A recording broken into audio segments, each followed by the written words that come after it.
உங்கள் புழக்கடை தோட்டத்து வாவியுள் செங்கழுநீர் வாய் நெகிழிந்து ஆம்பல் வாய் கூம்பினகாண் செங்கல் பொடிக்கூரை வெண்பல் தவத்தவர் தங்கள் திருக்கோயில் செங்கிடுவான் போகின்றார் எங்களை முன்னம் எழுப்புவான் வாய்ப் பேசும் நங்காய் எழுந்திராய் நாணாதாய் நாவுடையாய் செங்கடு சக்கரமேந்தும் தடம் கையன் பங்கயக் கண்ணானைப் పాడేలోర్ ఎంబావాయ్.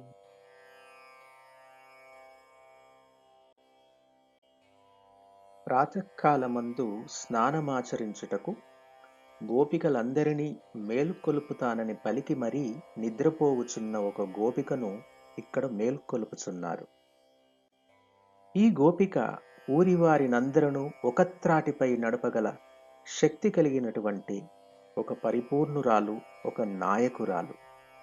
మరి తన వాగ్దానాన్ని మరిచి నిద్రపోవుచున్నటువంటి ఈ గోపికతో ఆండాళ్ళు, ఏమే సఖీ, ఇదేమి, ముందుగా మమ్ములను లేపుదనంటివి కదా, ఇంతవరకు పడుకునే ఉన్నావేమిటి?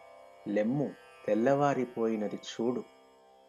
మీ పెరటిలోని ఎర్ర కలువలు విచ్చుకున్నవి, నీలోత్పలాలు ముకుళించినవి. కాషాయాంబరులైనటువంటి మునులు, యోగులు, తెల్లని పలువరుసలు కలిగిన వారందరూ దేవాలయాలలో భగవదారాధన నిమిత్తమై కోవెల తలుపులు తీయడానికి కుంచకోలను, తాళంచెవులను తీసుకొని వెళ్ళుచున్నారు. ఇవన్నీ ప్రాతకాలమగుచున్నది అని తెలపటానికి సూచనలే కదా.